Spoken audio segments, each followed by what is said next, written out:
Assalamualaikum warahmatullahi wabarakatuh. Perkenalkan kami dari kelompok 10. Di sini kami akan membahas hasil diskusi kami tentang materi inverter fast induction motor drivers. Di sini anggota kelompoknya terdiri dari Muhammad Gozi Aslam, Muhammad Rayhan Habibi, naradator langsung saya sendiri, lalu Muhammad Naufal Mahfud, dan juga Theo Given. Lanjut.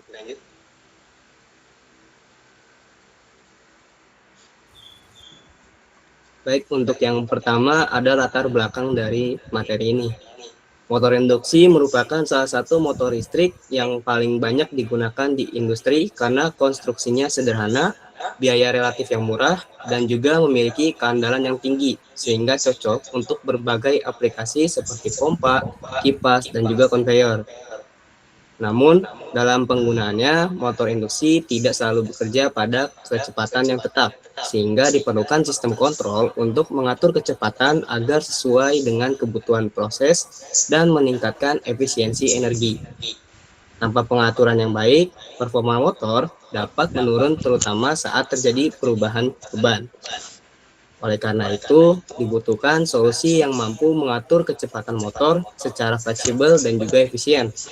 Salah satu solusi yang umum digunakan adalah inverter, yaitu perangkat yang dapat mengubah frekuensi dan tegangan supply sehingga kecepatan motor dapat dikontrol dengan baik. Dengan penggunaan inverter, motor induksi dapat bekerja lebih optimal, efisien, dan mampu memenuhi kebutuhan sistem industri modern yang semakin kompleks.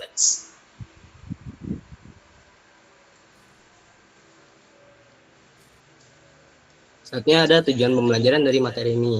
Yang pertama adalah memahami konsep dasar dari inverter fast induction motor drive. Yang kedua, mengatur prinsip kerja inverter dalam mengatur tegangan dan juga frekuensi motor. Yang ketiga, memahami metode kontrol yang digunakan pada motor induksi berbasis inverter seperti PWM dan kontrol V/F. Lalu, mengetahui karakteristik dan performa motor induksi saat dikendalikan oleh inverter. Selanjutnya adalah memahami pengaruh inverter terhadap kinerja motor, yaitu efisiensi, rugi-rugi daya, dan juga harmonisanya. Selanjutnya ada mengetahui aplikasi inverter fast motor dalam sistem industri.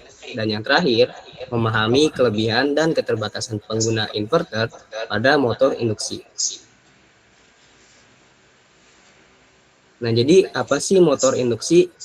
Motor induksi merupakan salah satu jenis motor listrik arus bolak-balik AC atau alternating current yang paling umum digunakan dalam berbagai aplikasi, terutama pada bidang industri. Motor ini banyak dimanfaatkan pada peralatan seperti pompa, kipas, dan konveyor karena kemampuannya bekerja secara stabil dan juga efisien. Selain itu, motor induksi tidak menggunakan sikat atau brush, sehingga konstruksinya lebih sederhana dibandingkan motor yang lainnya. Hal ini membuat motor induksi menjadi pilihan utama dalam sistem penggerak listrik modern. Motor induksi juga dikenal memiliki keunggulan berupa kekuatan, biaya yang relatif murah, serta daya tahan yang cukup tinggi. Konstruksi yang kokoh membuat motor ini mampu bekerja dalam kondisi lingkungan yang berat dengan perawatan yang minimal. Selain itu, umur pakainya yang panjang menjadikan motor induksi lebih ekonomis dalam jangka panjang. Oleh karena itu, motor induksi banyak digunakan karena keandalannya dalam berbagai kebutuhan industri.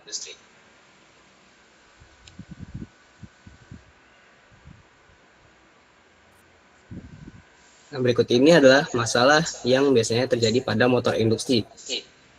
Motor induksi pada dasarnya itu memiliki keterbatasan dalam hal pengaturan kecepatan.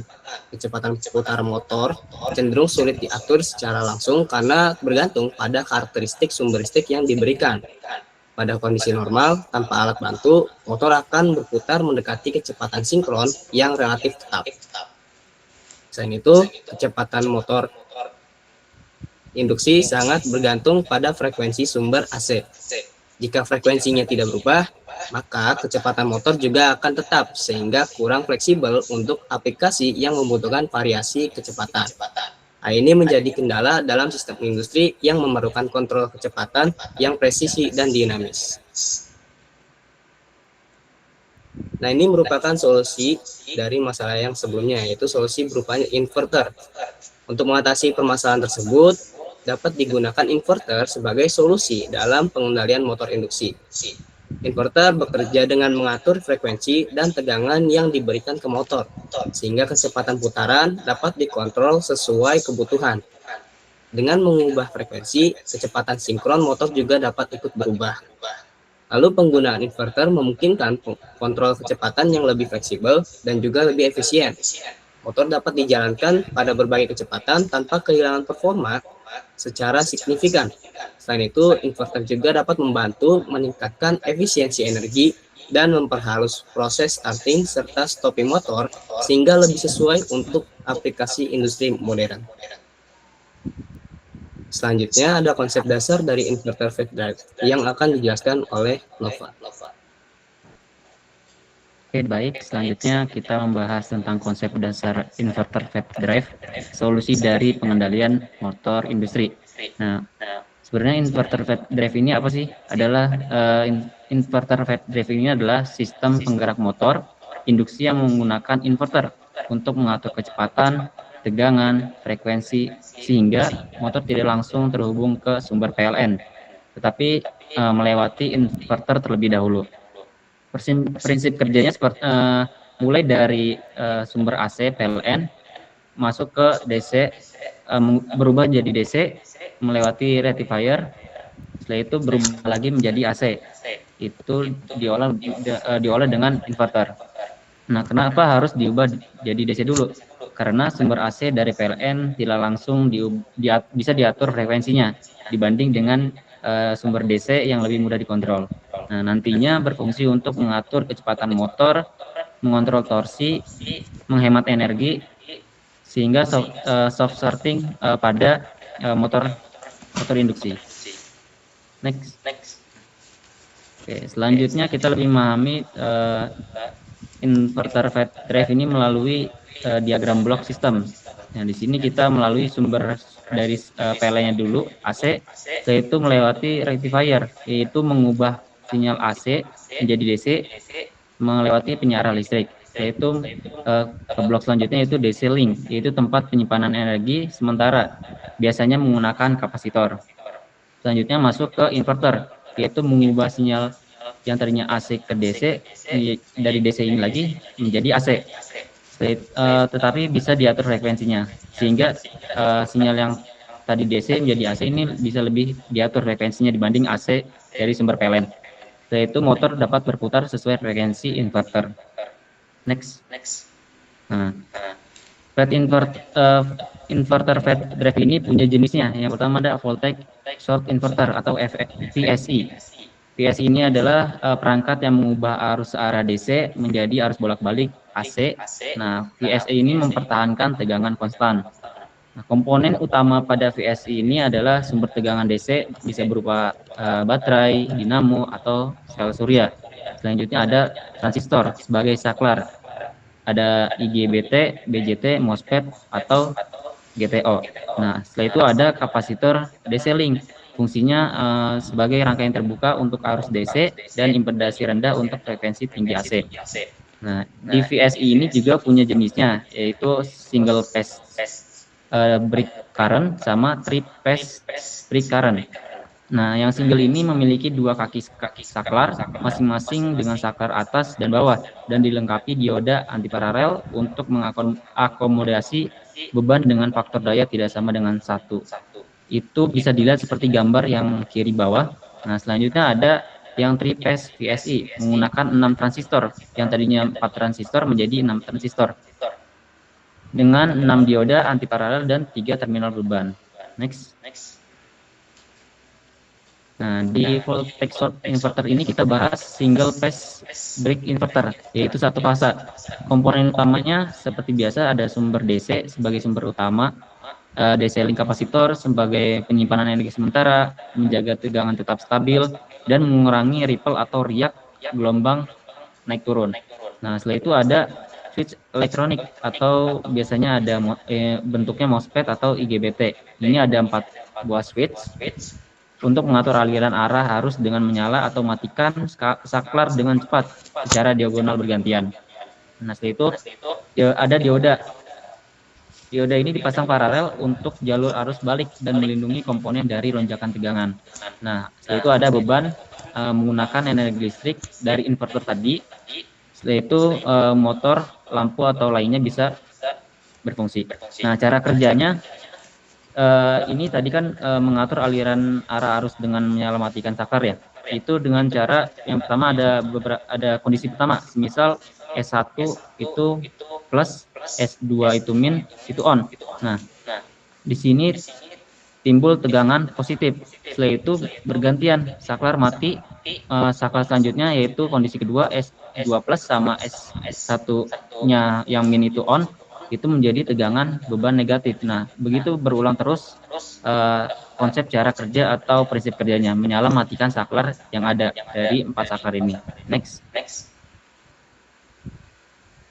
Nah, selanjutnya ada yang 3 fase, inverter yang 3 fase. Nah, bedanya kita memakai 3 fase, 3 gelombang AC. Nah, masing-masing beda fasenya itu 120 derajat. Berbeda dengan yang tadi hanya 1 fase. Setelah itu ada 6 buah switch, yang tadi 4 menjadi 6. Nah, biasanya 3 fase ini biasa dipakai di motor industri. Nah, motor di industri. Nah, stepnya itu hampir sama seperti tadi, tapi ini lebih ada 3 saklar sekaligus tiap step-stepnya. Next. Nah, di inverter ini ada yang namanya pulse width modulation atau PWM. Ini tadi proses nyala matikan saklarnya tadi, yaitu teknik mengatur lebar pulsa on off tadi, saklar tadi, yang digunakan untuk mengubah DC menjadi AC dengan mengontrol tegangan dan frekuensi output. Nah, cara kerjanya seperti tadi, switch inverter itu di on off secara cepat sehingga lebar pulsa diatur menghasilkan gelombang yang nantinya output mendekati gelombang sinus. Nah, jenis PWM juga ada 2, ada single pulse, yaitu 1 pulsa atau setengah siklus, lebih sederhana tapi banyak harmonisasi. Nah, setelah itu ada jenis yang kedua, yang sinusoidal, PWM atau SPWM, memakai gelombang sinus dan segitiga sehingga output lebih halus dan efisien dibanding single pulse PWM yang sebelumnya. Gambarnya itu bisa yang single pulse itu yang atas dan sinusoidal itu yang bawah. Di slide ini. Next.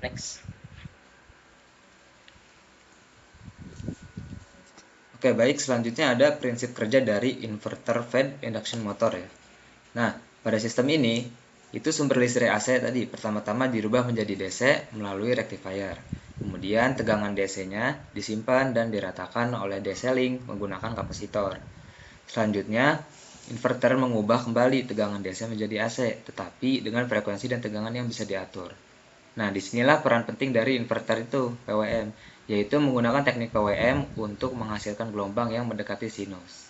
Karena kecepatan motor induksi itu bergantung pada frekuensinya, maka dengan mengatur frekuensi output inverter, kita bisa mengontrol kecepatan motor sesuai dengan kebutuhan. Nah, di sini ada rumusnya, berarti untuk kecepatan sinkron dari si motornya, atau RPM tuh satuannya, sama dengan 120 frekuensi per jumlah kutubnya. Boleh di next.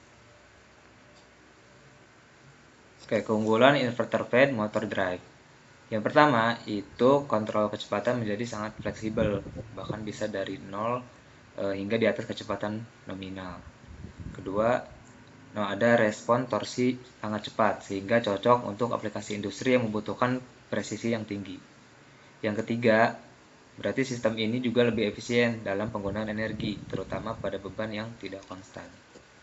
Yang keempat itu ada soft starting, mengurangi arus awal atau inrush current, menghindari stres mekanik pada motor. Yang terakhir, karena tidak menggunakan sikat seperti motor DC, perawatannya menjadi lebih rendah dan lebih handal dibanding motor DC. Selanjutnya, ada parameter kinerja dari sistem drive ini. Nah, untuk menilai performa sistem drive, ada beberapa parameter penting yang harus diperhatikan. Yang pertama adalah torque respon atau respon dari si torsinya ya, yaitu seberapa cepat motor bisa mencapai torsi yang diinginkan saat terjadi perubahan beban. Kemudian ada speed response atau respons dari kecepatannya, speednya. yang menunjukkan kemampuan motor mengikuti perubahan kecepatan, termasuk seberapa cepat naik dan stabil kembali. Selanjutnya adalah kemampuan beroperasi pada kecepatan rendah, yang sering menjadi tantangan karena berkaitan dengan stabilitas dan pendinginan. Yang terakhir itu ada stability, yaitu kemampuan sistem untuk tetap stabil tanpa mengalami osilasi atau gangguan. Selanjutnya, perbandingan sistem kontrol ya. Dalam sistem kontrol motor itu terdapat dua pendekatan utama, yaitu open loop sama closed loop. Nah, pada open loop, sistem bekerja tanpa feedback, sehingga kontrolnya itu lebih sederhana dan murah, tetapi kurang akurat. Sedangkan pada closed loop, itu digunakan sensor seperti encoder untuk memberikan feedback ke sistemnya.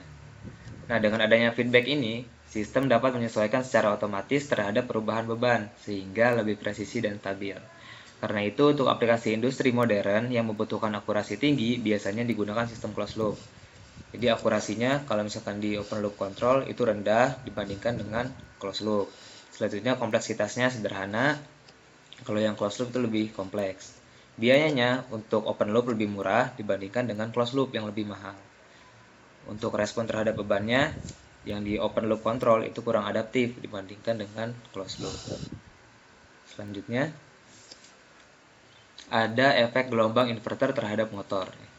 Nah, meskipun inverter memberikan banyak keuntungan, ada juga beberapa dampak yang perlu diperhatikan.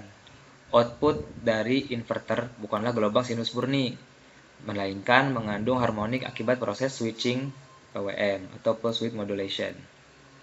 Harmonik ini dapat menyebabkan peningkatan panas pada motor serta menimbulkan noise dan getaran. Selain itu adanya tegangan dengan perubahan sangat cepat ya, atau dV per dt itu sangat tinggi, dapat memberikan tekanan pada isolasi motor. Oleh karena itu, dalam praktiknya sering diperlukan solusi tambahan seperti filter atau penggunaan motor khusus yang tahan terhadap inverter. Di next. Selanjutnya ada variasi losses. Yang pertama ada cooling airflow. Yang kedua ada iron losses. Yang ketiga ada friction and winding. Yang keempat ada stray load losses. Yang pertama itu cooling airflow, yaitu aliran udara pendingin dari kipas yang dipasang di poros naik secara linear terhadap kecepatan. Yang kedua itu ada rugi-rugi besi. Rugi-rugi besi ini terjadi pada stator yang naiknya terhadap kuadrat flux dengan eksponen frekuensi. Yang ketiga ini ada rugi-rugi gesek dan kumparan, yaitu bearing bergesekan dengan shaft, lalu kumparan harus mendorong udara keluar dari jalannya. Yang ketiga itu ada stray load losses. Di sini losses terjadi karena adanya slip. Next.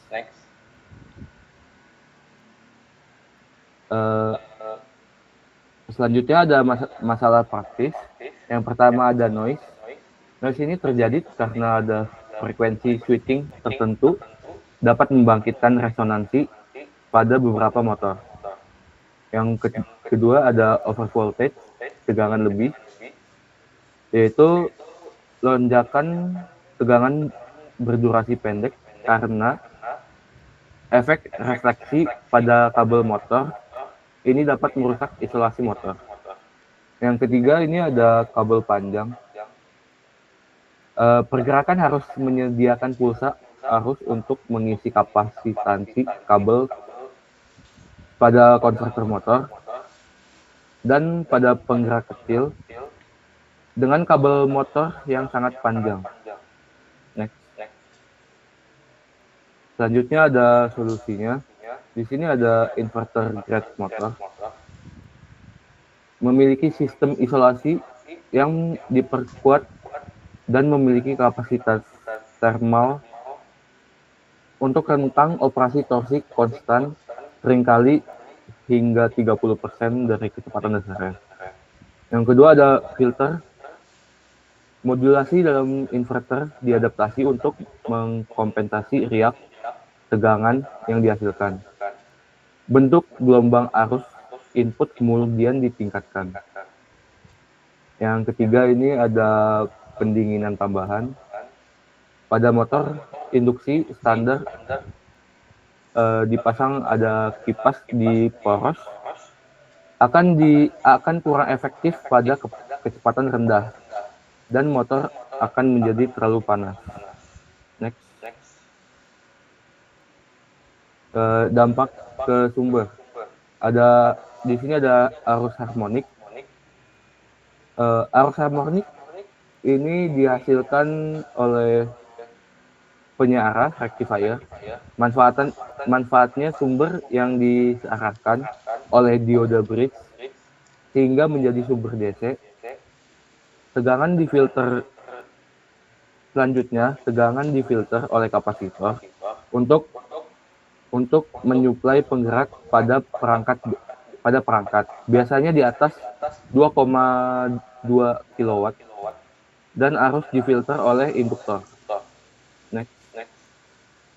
Selanjutnya ada faktor daya.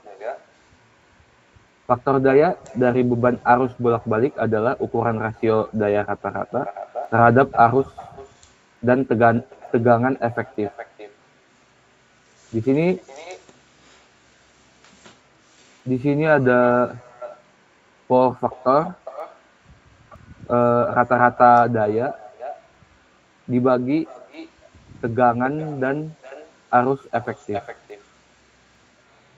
Dengan tegangan masukan sinusoidal dan beban linear, arus juga akan sinusoidal dengan pergeseran fasa atau pi terhadap tegangan. Daya dapat diperoleh dengan rumus berikut. W sama dengan pi dikali I dikali cos pi. Next. Untuk selanjutnya itu topologi khusus inverter feed motor. Selain inverter standar, terdapat beberapa topologi tambahan yang digunakan untuk meningkatkan performa, efisiensi, serta keamanan motor induksi. Di antaranya yaitu ada braking resistor. Braking resistor itu merupakan komponen listrik yang membuang energi motor saat melambat atau berhenti, sehingga motor itu lebih cepat berhenti dan juga dapat mencegah dari motor overspeed. Yang kedua yaitu ada active front end. Active front end itu yaitu sistem inverter yang membalikan energi motor ke jaringan listrik untuk meningkatkan efisiensi dan juga menghemat energi. Dan yang ketiga itu ada multi-level inverter. Multi-level inverter merupakan inverter yang menghasilkan tegangan motor bertingkat sehingga motor itu menjadi lebih halus, stabil, dan juga mengurangi getaran. Selanjutnya itu perkembangan teknologi motor inverter. Yang pertama itu ada sensorless control. Sensorless control ini merupakan sebuah metode kontrol motor induksi yang ada pada inverter yang mampu mengestimasi posisi dan juga kecepatan rotor tanpa adanya sensor fisik seperti encoder. Untuk prinsip kerjanya yaitu dengan mengandalkan algoritma matematika dalam inverter untuk memantau data, arus, dan tegangan yang mengalir pada kabel motor. Selanjutnya itu kedua ada smart drive. Smart drive merupakan teknologi inverter yang terintegrasi dengan jaringan digital dan juga kecerdasan buatan untuk mengoptimalkan performa serta keandalan sistem secara otomatis. Untuk prinsip kerjanya yaitu dengan mengumpulkan data dari sensor secara real time, kemudian mengolah data dengan algoritma serta berkomunikasi dua arah dengan sistem pusat. Selanjutnya itu pengaplikasian inverter fed induction motor drive. Salah satunya yaitu ada pada crane. Crane itu merupakan alat pemindah beban berat yang digunakan untuk mengangkat atau menurunkan suatu material menggunakan sistem mekanik dan motor penggerak. Untuk sistem kerjanya, yang pertama itu dari sumber AC, kemudian diteruskan ke rectifier. Pada rectifier ini sumber AC diubah atau dikonversi menjadi sumber DC. Setelah itu sumber DC akan diteruskan ke DC bus. Pada DC bus ini tegangan DC itu ditampung di dalam kapasitor. Setelah itu tegangan DC akan diteruskan ke inverter. Pada inverter dikonversi lagi tegangan DC menjadi AC. Namun frekuensi dan tegangan itu bisa diatur pada inverter ini. Setelah itu tegangan AC yang frekuensi ataupun tegangan AC yang frekuensinya sudah diatur ini akan diteruskan ke motor, sehingga motor akan berputar sesuai dengan frekuensi yang diberikan. Selain itu pada kren juga pada kren juga dapat menghasilkan energi tambahan yang biasa disebut dengan regeneratif energi. Nah, jadi untuk prinsip kerjanya itu pertama, ketika beban turun itu beban akan menarik motor sehingga motor itu akan berputar tanpa adanya daya dari inverter. Nah, setelah itu motor di sini akan bekerja sebagai generator sehingga putaran tadi yang diakibatkan beban turun akan menghasilkan tegangan dan juga arus AC. Arus AC kemudian tegangan dan arus AC kemudian masuk ke inverter. Nah, pada inverter dikonversi menjadi arus DC. Nah, kemudian sumber DC akan masuk ke DC bus untuk tegangannya disimpan. Kemudian untuk tegangan DC bus yang berlebih itu akan diteruskan ke braking resistor. Nah, pada braking resistor itu tegangan atau arus yang berlebih akan diubah menjadi panas dan dibuang ke udara sekitar. Untuk kesimpulannya yaitu inverted fed drive merupakan salah satu solusi terbaik dalam pengendalian motor listrik karena mampu mengatur kecepatan dan torsi motor dengan fleksibel dan efisien. Inverted fed drive tidak hanya meningkatkan performa motor, tapi juga membantu mengurangi konsumsi energi serta meminimalkan kerusakan dan kehalusan pada motor. Dengan kelebihan tersebut, inverted drive banyak digunakan di berbagai sektor industri sehingga menjadi pilihan yang tepat dalam otomasi dan juga pengendalian motor modern. Terima kasih. Baik, itu tadi sekian pemaparan dari materi dari kami. Kurang lebihnya mohon maaf. Wassalamualaikum warahmatullahi wabarakatuh.